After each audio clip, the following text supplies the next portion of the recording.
আসসালামু আলাইকুম। আজকের বাংলা নিউজে সবাইকে জানাচ্ছি স্বাগতম। শুরুতে জানাচ্ছি বিশ্ব আলোচিত খবরের সংবাদ শিরোনাম। আজকের বাংলা নিউজের সাথেই থাকুন।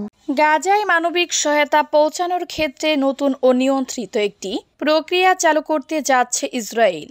এই উদ্বেগের আওতায় জাতিসংঘ অন্যান্য আন্তর্জাতিক সংস্থাগুলোর পরিবর্তে গাজার স্থানীয় ব্যবসায়ীদের মাধ্যমে ত্রাণপণ্য প্রবেশ করানো হবে।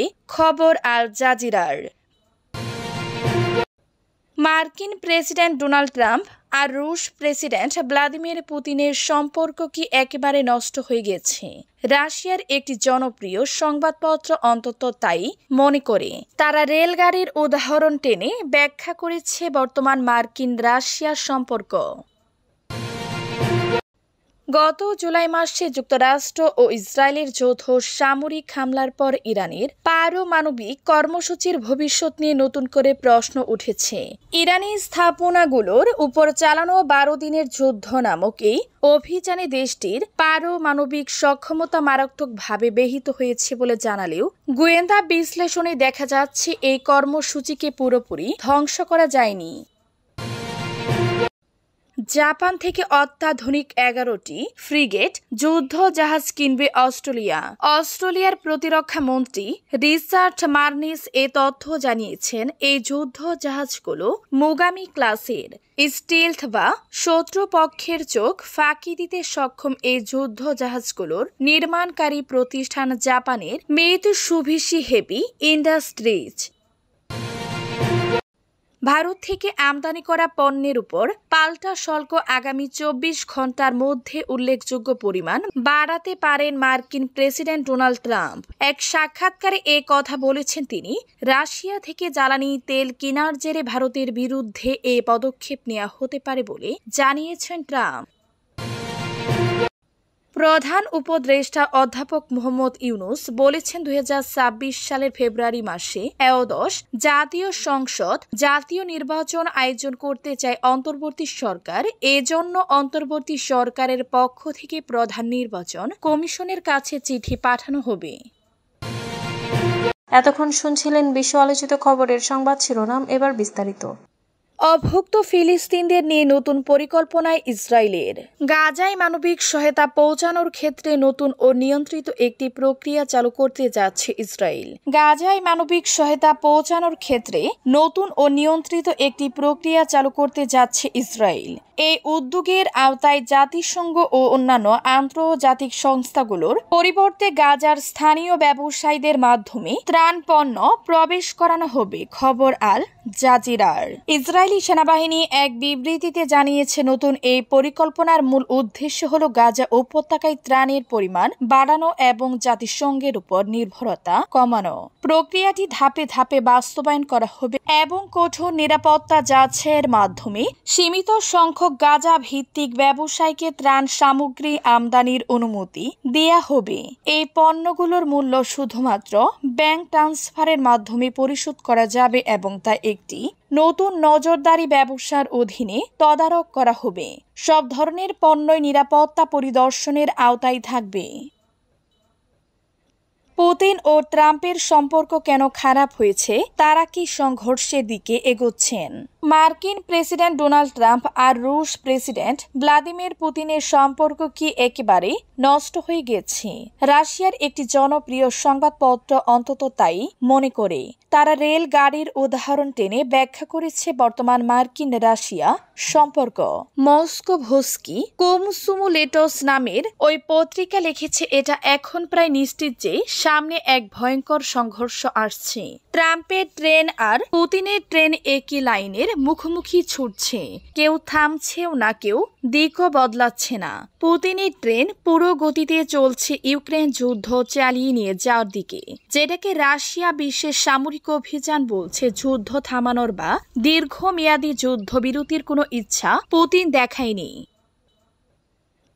ইরান কি পারমাণবিক বোমা বানাতে পারবে?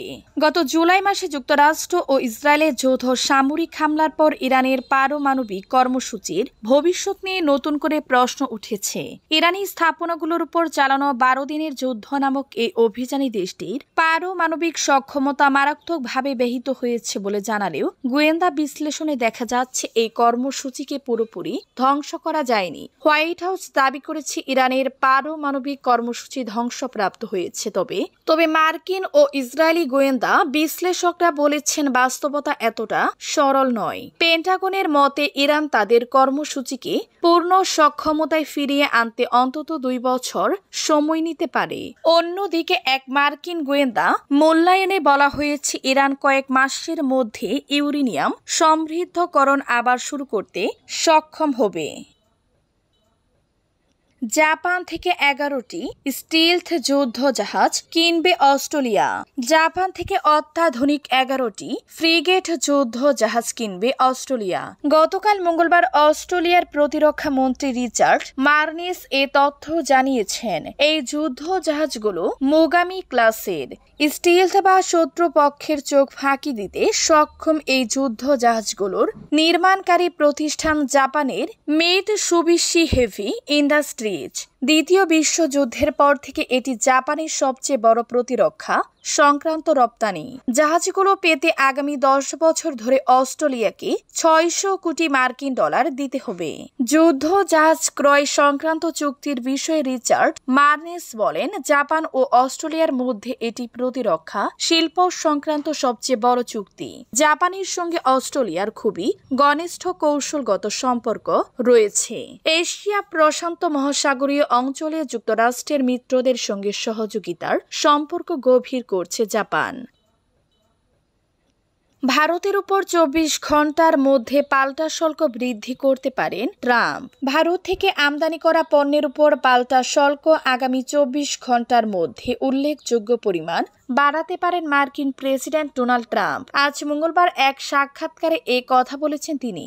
রাশিয়া থেকে জ্বালানি তেল কেনার জেরে ভারতের বিরুদ্ধে এই পদক্ষেপ নেওয়া হতে পারে বলে জানিয়েছেন ট্রাম্প। মার্কিন সংবাদ মাধ্যম সিএনবিসিকে দেয়া এক সাক্ষাৎকারে ট্রাম্প বলেন, ভারত ভালো বাণিজ্যিক অংশীদার নয়, কারণ তারা আমাদের সঙ্গে অনেক ব্যবসা করে, কিন্তু আমরা তাদের সঙ্গে কোনো ব্যবসা করি না। তাই আমরা 25% শুল্ক নির্ধারণ করি। তবে আমি মনে করি আগামী 24 ঘন্টায় আমি তা উল্লেখযোগ্য পরিমাণে বৃদ্ধি করতে যাচ্ছি। ফেব্রুয়ারিতে জাতীয় নির্বাচন, জানিয়েছেন প্রধান উপদেষ্টা অধ্যাপক মোহাম্মদ ইউনুস বলেছেন, 2026 সালের ফেব্রুয়ারি মাসে একাদশ জাতীয় সংসদ জাতীয় নির্বাচন আয়োজন করতে চায় অন্তর্বর্তী সরকার। এজন্য অন্তর্বর্তী সরকারের পক্ষ থেকে প্রধান নির্বাচন কমিশনের কাছে চিঠি পাঠানো হবে, যেন নির্বাচন কমিশন আগামী রমজানের আগে 2026 সালের ফেব্রুয়ারি মাসে জাতীয় নির্বাচন অনুষ্ঠানের আয়োজন করে। আজ মঙ্গলবার জাতীয় উদ্দেশ্যে ভাষণে এ কথা বলেন প্রধান উপদেষ্টা। বলেন, আমাদের সর্বশেষ দায়িত্ব পালনের পালা নির্বাচন অনুষ্ঠান। আজ এই মহান দিবসে আপনাদের সামনে এ বক্তব্য রাখার পর থেকে আমরা আমাদের সর্বশেষ এই সবচাইতে গুরুত্বপূর্ণ অধ্যায়ে প্রবেশ করব। আমরা এবার একটি নির্বাচিত সরকারের কাছে দায়িত্ব হস্তান্তরের প্রক্রিয়া শুরু করব।